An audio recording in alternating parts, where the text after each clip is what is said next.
Diascofoot, le miroir du football de la diaspora congolaise.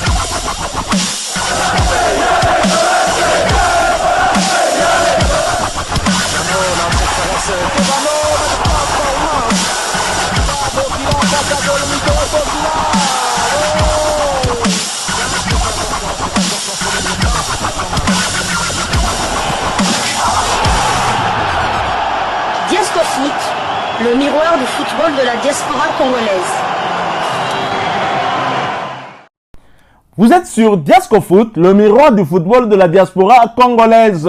Diascofoot vous dit bonjour, tout le plaisir est pour nous de vous retrouver, mais surtout de savoir que vous êtes nombreux en train de suivre votre chaîne YouTube dédiée uniquement aux footballeurs de la diaspora congolaise.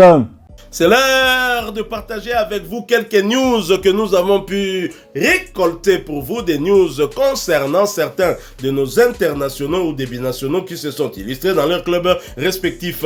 Et cela dans le cadre de cette deuxième livraison sportive de ce jeudi 5 décembre 2024. Une livraison qui nous emmène du côté de la France.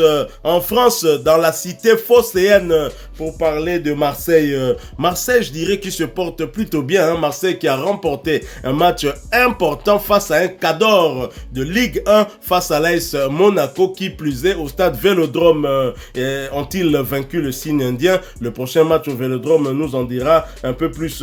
Nous voulons parler une fois de plus de cette équipe, car en effet, dans un podcast de l'émission After Foot du 3 décembre sur la chaîne RMC, Rachid, supporter de l'OM, réclame la réintégration de Chancel Mbemba plutôt que de recruter. Il avance plusieurs raisons. Il estime que dans ce cas de figure, l'Olympique de Marseille pourrait faire d'une pierre 2, voire même 3 coups. Et ce qui serait intéressant. Le problème, c'est l'ego des différentes parties, je dirais l'ego de l'entraîneur de l'Olympique de Marseille, mais l'ego surtout des dirigeants de l'Olympique de Marseille, mais l'ego aussi de Chancel Mbemba Mangulu qui campe en tout cas sur sa position, et c'est ce qui est vraiment dommage. Mais Rachid, le supporter marseillais plutôt pragmatique, lui voit l'intérêt du club, un intérêt purement sportif que les différentes parties n'analysent peut-être pas. Je propose de l'écouter. Nous nous retrouvons tout de suite après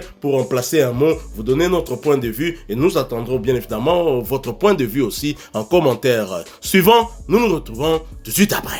Rachid est avec nous également. Salut Rachid. Salut les gars. Bienvenue Salut Rachid, dans Génération After. Alors toi, je crois que tu veux parler d'un homme en particulier, toi. Ouais, puis en plus je suis pas totalement d'accord avec ce que dit Rémi. Alors vas-y.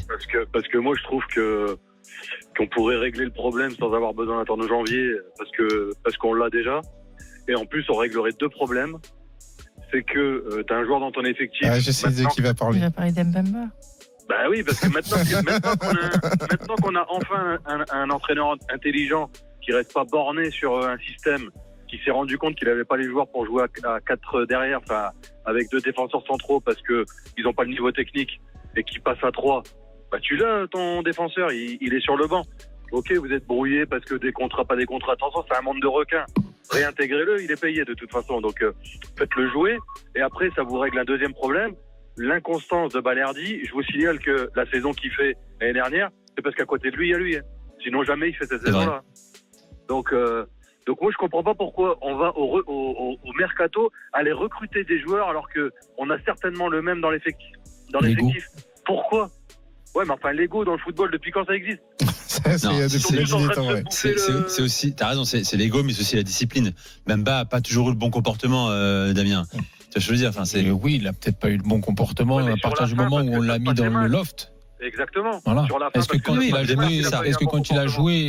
il a joué l'année dernière, et c'est Rachid, Rachid le dit très bien, quand il a joué l'année dernière, je pense que Balerdi, il peut lui dire un grand merci sur la fin de sa saison. Et donc, pour moi, il a été plutôt clean quand il a joué, quand il a fait sa saison l'année dernière. À partir du moment où on l'a mis à l'écart cet été, c'est là où son comportement a dévié. Et je cautionne pas du tout ce qu'il a fait. Mais c'est là où alors après, il suffirait peut-être de se réunir, peut-être des excuses. Et moi, je parle d'ego là-dessus parce que les hommes sont difficiles à se réunir à ce niveau-là, à admettre que chacun peut-être a ses torts et que finalement, ça serait bien pour le club que ce joueur-là revienne. et on n'irait pas rechercher quelqu'un, on n'irait pas repayer peut-être même pas forcément un transfert, mais un salaire supplémentaire, alors qu'on a ce qu'il faut et largement à la maison. Et tu fais d'une pierre 3 coups en plus, parce que au-delà du fait que lui, tu le refais jouer. Et pour le valoriser aussi, si tu veux le faire partir, absolument. Déjà, lui, en plus, Balerdi retrouve son niveau, surtout parce qu'il a quelqu'un de sûr à côté de lui, et en plus de ça, t'as plus de problème de latéraux. Murillo qui fait le taf, même si c'est pas une lumière incroyable, tu le décales à droite, t'as plus besoin de mettre Luis Enrique, de faire du bricolage. Luis Enrique, ok, il a fait un bon match, mais c'est pas un latéral droit. Hein. Donc même quand tu joues à 3 derrière, c'est une solution de dépannage.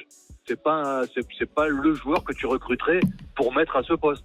Bon, je rappelle, pour ceux qui n'ont pas suivi, il était effectivement dans le loft à Marseille. On voulait l'obliger à partir absolument pour un transfert que lui l'a mal pris, notamment quand il était avec la réserve. Il y a eu altercation avec le responsable de la section Ali Zarak. C'est monté assez haut, mais depuis mi-octobre, il a repris l'entraînement avec l'OM sans pour autant jouer une seule minute avec l'Olympique de Marseille. Non, mais sur le fond, je suis d'accord avec Rachid. C'est-à-dire que pour moi, Chancel Mbemba serait une valeur ajoutée, d'autant plus que avec une défense à 3, c'est un rôle sur mesure pour lui. Et maintenant, aujourd'hui, il y a des considérations club. À partir du moment où il y a un joueur qui arrive en fin de contrat, il y a une position club qui est ferme. Aujourd'hui, on est dans une impasse quand on parle de Chancel Mbemba. Alors bien évidemment, s'il revient, ce serait une très bonne nouvelle, mais ça n'en prend absolument pas la direction. Voilà, nous sommes de retour, très chers confrères. Vous avez suivi Rachid, le supporter de l'Olympique de Marseille, qui a été appuyé, heureusement d'ailleurs, par un invité qui était sur place sur le plateau, parce qu'il y en a un qui a voulu encore essayer de vilipender Chancel Mbemba, mais j'ai aimé la réaction de cet invité qui a dit, mais attention, Chancel Mbemba, jusqu'à son renvoi au loft, on ne s'était jamais plaint de son comportement. Et comme par hasard, la plainte sur le comportement ne vient que quand il y a des accords avec la direction. Là, il y a anguille sous roche. Non, Kofi me corrige, me dit c'est anguille sous roche. Quel est votre point de vue? Je suis pas totalement, en tout cas, alors là, à 100% d'accord avec notre ami Rachid, supporter de l'Olympique de Marseille. Ce serait vraiment la solution, parce que vous allez faire un transfert au mois de janvier. Rien ne dit que ce joueur va s'adapter. Aussi bon qu'il peut-il être. Rien ne dit qu'il va s'adapter à la vitesse grand V. Chancel est là, c'est sa 3e année à l'Olympique de Marseille. Il connaît ce club comme le bout de sa poche. Il connaît les adversaires, il connaît... c'est vrai que même les nouveaux joueurs, ils s'entraînent avec tous les jours. Balerdi, il connaît Balerdi, il a joué ensemble avec lui. Et c'est vrai que Balerdi n'a pas encore les épaules assez solides pour... supporter la charge de la défense marseillaise. C'est vrai que Marseille, actuellement, on ne peut pratiquement rien dire. Ils sont bien classés. Ils ont battu un concurrent direct et ils reviennent carrément au même nombre de points que l'AS Monaco. Ils reviennent bien comme le PSG a fait match nul. Donc ils reviennent à 7 longueurs quand même. C'est quand même beaucoup. Du club de Paris. Mais Marseille, quand même, c'est 13 matchs joués. 12 buts quand même encaissés. Donc c'est vrai qu'ils ont une attaque de feu. On va pas se le cacher avec Greenwood, avec une défense passoire. Enrique qui est vraiment...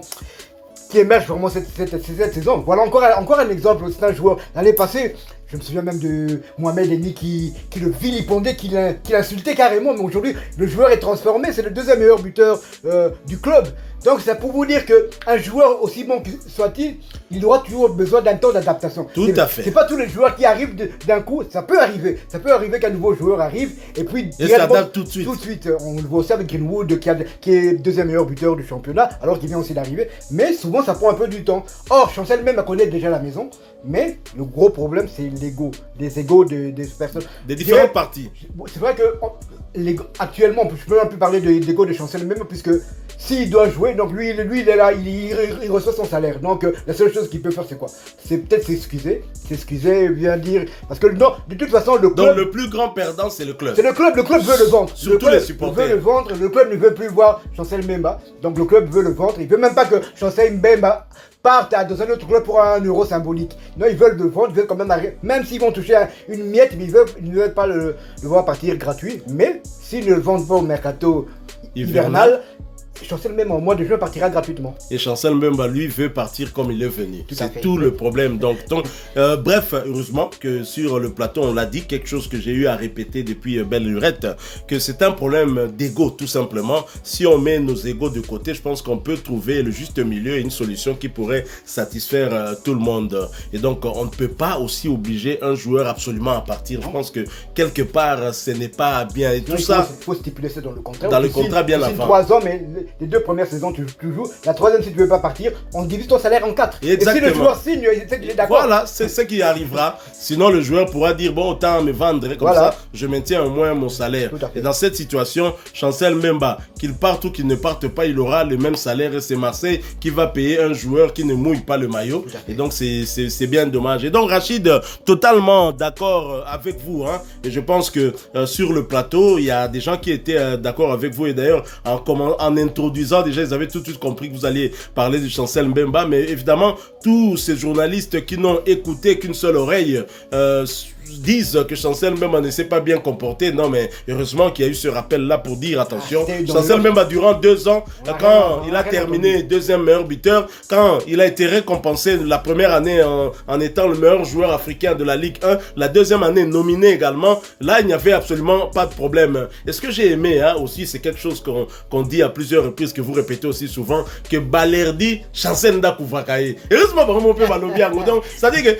le petit a fait un très bon match contre l'AS Monaco, mais Rachid l'a bien résumé, il a dit ce petit en tout cas il ne rassure pas, et donc il était souvent couvert par Chancel Mbemba, et ses prestations sont en dents de scie. Tantôt il joue bien et tantôt il peut vous faire des bourdes comme ça qui coûtent cher à l'équipe. Donc voilà, bon, Chancel Mbemba, on va continuer à suivre quelle sera la situation, mais moi j'ai ma petite idée, hein. Je pense qu'on ira comme ça jusqu'au mois de juin, et Chancel Mbemba partira sans même dire au revoir, et là-bas on lui dira pas au revoir, et donc il n'y aura pas en tout cas un message de consolation, de revoir, déjà que le petit qui avait été mis à pied, finalement il est parti de l'Olympique de Marseille, tout simplement parce qu'il avait souhaité bon anniversaire à son cousin Chancel Mbemba, et c'est bien dommage qu'on en arrive jusqu'à ce niveau, que l'Olympique de Marseille, quel que soit le problème, n'arrive même pas à souhaiter un heureux anniversaire à un joueur qui a rendu de fiers services à cette équipe lors de ses 2 premières saisons.